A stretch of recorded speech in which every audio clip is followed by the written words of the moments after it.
Hello friend, आजच्या व्हिडिओमध्ये आपण बघणार आहे क्लास 5चा प्रॉब्लेम सेट नंबर 37. बघा काय आहे. Write the following mix fraction in decimal form and read them loud. आपल्याला काय दिलं आहे, मिक्स फ्रॅक्शन दिलं आहे, त्याचं काय करायचं आहे, डेसिमल फॉर्ममध्ये कन्वर्शन करायचं आहे. ठीक आहे. बघा फर्स्टवालं काय आहे, 9 1/10.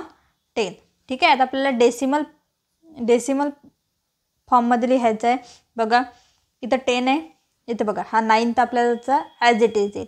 तर 10 आहे म्हणजेच काय येईल, लेफ्ट साईडला पॉईंट जाईल. डिवाईडमध्ये 10 आहे ना, एकच 0 आहे म्हणजेच पॉईंट पण एकच घर इकडे जाईल लेफ्ट साईडला, म्हणजेच काय येईल 9.1. आणि वरती नंबर कोणता आहे 1, म्हणजे 1च्या लेफ्ट साईडला जाईल. पॉईंट आधी इथं असेल तो काय होईल, एकचदा इकडे जाईल. ठीक आहे, म्हणजे 9.1. हे बघा काय 9 1/100. 9 ॲज इट इज येईल. आता इथं काय 2 0 दिलेलं आहे. ठीक आहे, पण इथं काय 1च आहे, म्हणजे कसं येईल मग, हे बघा इथं पॉईंट असेल, पॉईंट काय होईल एकदा इकडे जाईल, पण इथं 2 0 आहे म्हणजेच 1 2, म्हणजेच काय 9.01. ठीक आहे.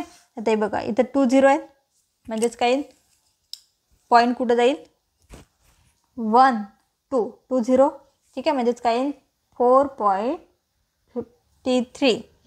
नंतर बघा 4 नंबरचं काय 2 0 आहे. आता इथं कोणता नंबर आहे का, नाही आहे, म्हणजेच काय 0. ठीक आहे. आता बघा किती आहेत 2 0 आहेत, म्हणजे पॉईंट 2 वेळा लेफ्ट साईडला जाईल, म्हणजेच 1 2, म्हणजे 0.78. इथं पण काय येईल, इथं कोणता नंबर नाही आहे म्हणजेच काय 0 येईल. ठीक आहे. बघा 2 0 आहे म्हणजेच पॉईंट कुठं जाईल, इथं असेल पॉईंट 1 2, म्हणजे 0.05. बघा इथं पण काय आधी 0, इथं कोणता नंबर नाही आहे ना, म्हणजेच काय 0. आता इथे एकच 0 आहे म्हणजेच पॉईंट कुठं जाईल, फक्त इथंच जाईल, म्हणजे 0.5. इथं पण सेम 0.2, इथं काय 0.20. अशा प्रकारे इथं प्रॅक्टिस सेट 37 संपलेला आहे. व्हिडिओ आवडल्यास चॅनलला सबस्क्राईब करा.